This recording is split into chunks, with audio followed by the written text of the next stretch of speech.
शांति। जब भी हम कर्म सिद्धांत के ऊपर कोई भी वीडियो बनाए हैं तभी बहुत सारे लोगों की कमेंट आती है कि हमें पूर्व जन्म का कर्म का फल क्यों भोगना पड़ता है। अगर आज हम काम कर रहे हैं और उसकी फल 1 साल बाद मिले तो इसका क्या मतलब है। हम तो पूर्व जन्म में क्या कर्म किए हैं हमें तो पता भी नहीं है, फिर उसका फल अभी क्यों मिल रहा है, उस समय क्यों नहीं मिल गया। और फिर बहुत लोग बोलते हैं कि हम उस समय क्या कर्म किए हैं हमें तो पता भी नहीं है और उसका फल आज भोग रहे हैं, ये हम कैसे मानेंगे। फिर कोई लोग बोलते हैं कि ये कर्म जो है कि हमें कर्म का फल मिलता भी है या नहीं मिलता है। अगर हम अच्छे कर्म किए हैं और उसका फल आज ना मिले और अगले जन्म में मिले तो हमारे अच्छे कर्म का क्या मतलब है, क्योंकि अगले जन्म में क्या होगा ये तो हमें पता भी नहीं है। कर्म का फल तो अभी करके अभी मिलना चाहिए। ऐसे बहुत सारे लोगों की बहुत कमेंट होती है। देखिए, ये तो है कि कर्म का फल मिलता है, इसमें आपको संदेह हमारे मन मतलब से नहीं होना ही चाहिए, क्योंकि आप आपके सामने दिख रहे हैं कोई लोग हैं बहुत ख़राब कर्म कर रहे हैं लेकिन बहुत अच्छे फल मिल रहे हैं। अगर ख़राब कर्म करने से अच्छा ही फल मिलता तो सब लोग खराब हो जाते, अच्छे लोग दुनिया में बसते ही नहीं हैं। और कोई के अच्छे हैं लेकिन बहुत ख़राब उनके साथ हो रहा है। कभी भी भगवान क्या ऐसा कर सकते हैं कि बहुत ख़राब कर्म का अच्छे फल देंगे और अच्छे कर्म का ख़राब फल देंगे। भगवान का तो ये न्याय कभी हो ही नहीं सकता। तो ये सब क्या है, क्या आपको देख के नहीं लगता है ये उनकी पूर्व जन्म का ही कर्मों का फल है।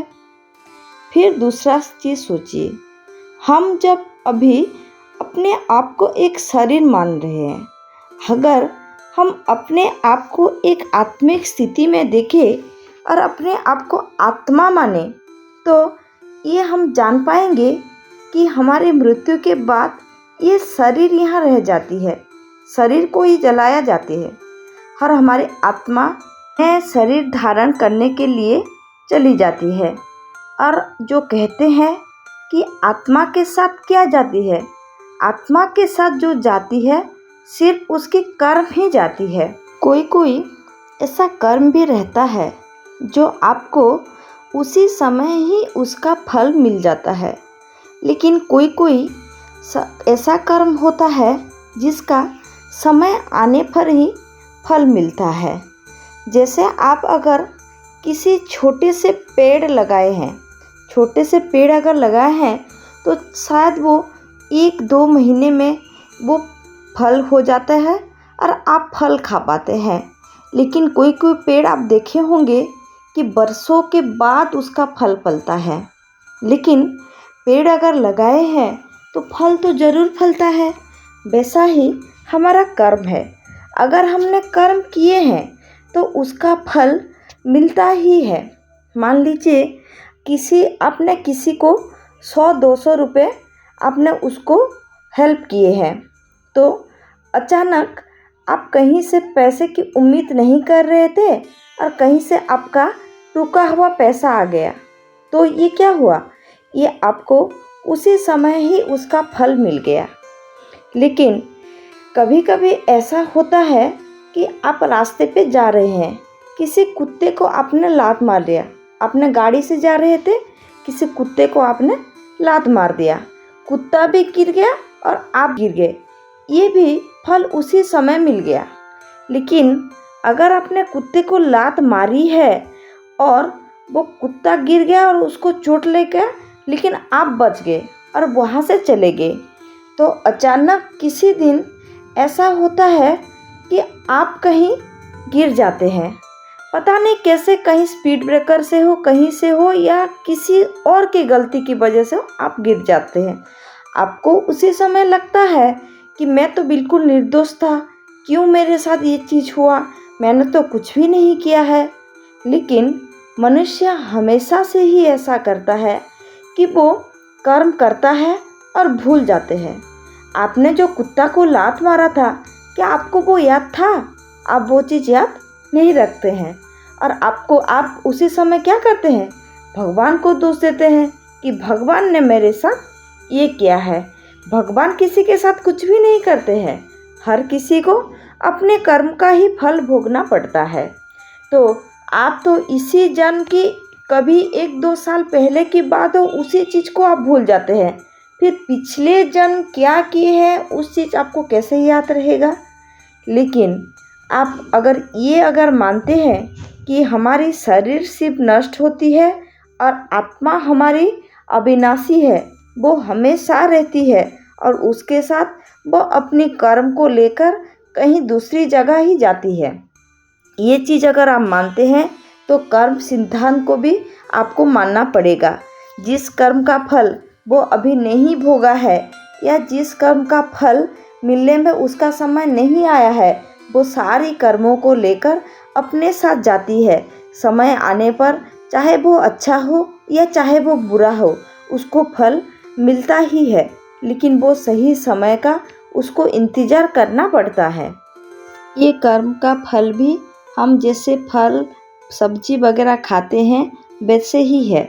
जिसका जिस समय होना होता है, जिस ऋतु में होना होता है, जिसका टाइम आता है, वही फल फलता है।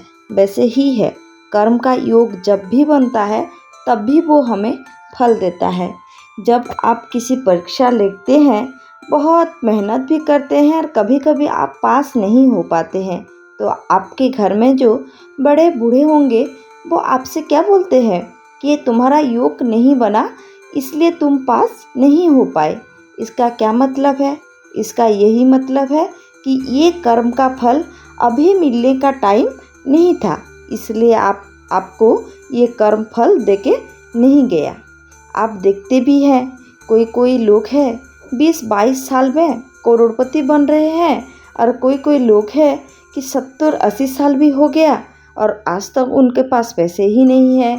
कोई लोग समान कर्म भी करते हैं, यानी समान व्यवसाय हो, समान जॉब हो, 2 लोग करते हैं, लेकिन किस किस के पास बहुत पैसा रहता है और कोई लोग बहुत दुखी गरीब रहते हैं जीवन में। ऐसा क्यों होता है? ये सब उनके कर्मों के कारण होता है। जो लोग अच्छे कर्म करते हैं उनको अच्छा फल मिलता है और जो लोग बुरे कर्म करते हैं उनके साथ तो बुरा होना ही है। इसीलिए ये चीज़ पर कोई संदेह नहीं होना चाहिए कि मेरे बुरे कर्म या अच्छे कर्म का फल अगर अभी नहीं मिल रहा है तो ये मिलेगा भी या नहीं। आपको ये ज़रूर मिलेगा, सिर्फ उसका सही समय, सही योग आने का टाइम है। जब महाभारत युद्ध खत्म हुआ तब धृतराष्ट्र जी ने श्री कृष्ण जी से प्रश्न किए कि मैंने ऐसा क्या कर्म किए हैं कि मेरे 100 पुत्र का मृत्यु मेरे सामने देखना पड़ा। तो धृतराष्ट्र जी को तो पता ही नहीं था कि उन्होंने ऐसा क्या कर्म किए हैं कि उनको ये सब बुढ़ापे में देखना पड़ा। तो श्री कृष्ण जी ने उनको दिव्य चक्षु प्रदान किए। दिव्य चक्षु के माध्यम से श्री कृष्ण जी उनको बहुत पिछले से पिछले जन्म के बाद भी उनको दिखाए। तो एक जन्म में धृतराष्ट्र जी कहीं जा रहे थे और वो शिकार पर जा रहे थे, तो एक जगह उनको एक पेड़ में बहुत सारे कबूतर दिखे। तो वो एक एक कबूतर को कैसे मारते, इसलिए उन्होंने क्या किए कि वो पेड़ के नीचे आग लगवा दी। जब वो आग लगवाए, वहाँ पर 100 कबूतर थे, लेकिन वो 100 कबूतर तो उड़ गए, लेकिन उनके छोटे छोटे और 100 बच्चे भी थे, लेकिन वो बच्चे बहुत छोटे थे, इसलिए वो उड़ नहीं पाए और उसी आग में वो लोग जल गए और वो सारे कबूतर अपने बच्चे को देखकर रह गए। वो जो 100 कबूतर देख के रह गए, अपने बच्चे के लिए कुछ भी नहीं कर पाए, वही कार्य का ये फल स्वरूप हुआ कि वो भी बुढ़ापे में अपने 100 बच्चों के लिए कुछ भी नहीं कर पाए। उनके पास तो सब कुछ था, लेकिन बुढ़ापे में भी वो उनको 100 बच्चों की मृत्यु देखने को मिली। फिर उसी समय धृतराष्ट्र जी ने प्रश्न की, अगर मैंने बहुत पिछले कोई जन्मों से अगर ऐसे कबूतर को मारे हैं तो उसी समय मुझे इस पाप का फल क्यों नहीं मिला और अभी मुझे क्यों मिला। तो कृष्णा जी ने उनको समझाए कि आपने जो 100 कबूतर के आपने जो मृत्यु किए हैं, उनको जो मारे हैं, तो उसका फल भोगने के लिए आपके भी खुद के 100 बच्चे तो होने चाहिए, लेकिन किसी भी जन्म ने आपके ये योग बना ही नहीं था। आपके बहुत सारे पुण्य कर्म थे और पुण्य कर्मों के वजह से इसी जन्म में आपको 100 बच्चे भी मिले, लेकिन उस जो पाप कर्म था वही योग भी एक साथ ही बना कि वो 100 कबूतर को जो मारे थे आपने, वही योग अभी बना, क्योंकि आपका अभी इसी जन्म ही 100 पुत्र जन्मे हैं, इसीलिए वो 100 पुत्रों के मृत्यु की वजह अभी ही वो हुआ और आपको ये दुख भोगना ही पड़ा। आत्मा तो हर जन्म में एक शरीर को छोड़कर दूसरी शरीर तो लेता ही है, और जब भी वो शरीर लेता है कर्म तो करना ही है। और हम इतने भी ज्ञानी या इतने भी महान नहीं बन पाते हैं कि हम निष्काम कर्म कर जाए। जो श्री कृष्णा जी ने गीता में समझाए हैं कि कर्म तो करेंगे लेकिन कर्म के साथ जुड़े नहीं रहेंगे, हम तो ऐसे निष्काम कर्म तो नहीं कर पाते हैं, इसीलिए हमें हर जन्म में कर्म का फल भोगना ही पड़ता है। ये कोई ज़रूरी नहीं है कि आपको सिर्फ पिछले जन्म के कर्म का ही फल मिल रहा हो, नहीं, किसी भी जन्मों का आपको कर्मों का फल अभी भी मिल सकती है, क्योंकि शायद वो योग अभी ही बना हो। जिस जन्म में जिस कर्म का योग बनेगा, जैसा माहौल बनेगा, उसी कर्म का फल उसी जन्म में ही मिलता है। इसीलिए इस कर्म सिद्धांत को समझते हुए आपको जब अब पता चल गया है कि कर्म का फल तो मिलता ही है, तो कभी भी ऐसा कर्म मत करिए कि वो फल जब आपको मिले कि आप सहन ही ना कर पाए। इसीलिए कभी जीवन में ऐसा दुख मत दीजिए किसी को भी, क्योंकि वो फल आपको ज़रूर ही मिलना है, वो तो आपके पास लौट के ही आएगी। अगर वो आपके पास लौट के आए तो क्या वो आप ये दुख सहन कर पाएंगे? अगर नहीं कर पाएंगे तो ये कर्म आप कभी भी मत करिए। किसी भी कर्म करते समय ये आप ज़रूर आपको सोचना चाहिए कि कर्म का फल मिलना है। अगर वो फल आप सहन करने के लायक है तब तो वो आप उसी काम को ज़रूर करिए। अगर आप ये सोच रहे हैं कि मैं भी ये नहीं सह पाऊँगा, तो वही काम आप मत करिए, क्योंकि कर्म शरीर के साथ नहीं आत्मा के साथ जाती है, और आत्मा तो हमेशा अविनाशी है, तो कर्म भी उसके साथ अविनाशी होके चलता रहता है।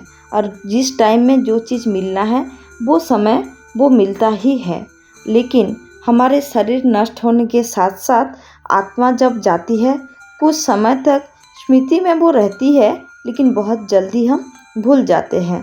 हम तो 10-15 साल के बाद अगर याद नहीं रख पा रहे हैं तो एक जन्मों के बाद कैसे याद रख पाएंगे। और अगर मनुष्य अपने कर्मों का फल अगर सामने देख लेता तो क्या वो बुरे कर्म कभी भी करता? और ये जो अच्छे बुरे का फर्क है ये कैसे होता? ये दुनिया कैसी होती?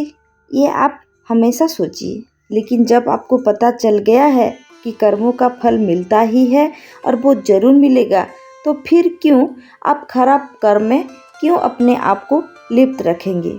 हमेशा अच्छे कर्म करिए ताकि वो आपको हमेशा अच्छे फल मिले। आप हमेशा अच्छे कर्म करेंगे, भगवान की दिखाए हुए रास्ता पर चलेंगे और हमेशा खुश रहेंगे।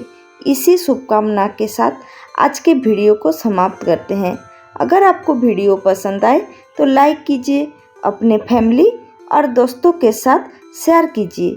जो लोग चैनल में नए हैं, चैनल को ज़रूर सब्सक्राइब करिए और हम आपका सुंदर सुंदर कमेंट हमारे कमेंट बॉक्स में ज़रूर दीजिए और हमारे शिव बाबा को हमेशा याद करिए। ओम शांति।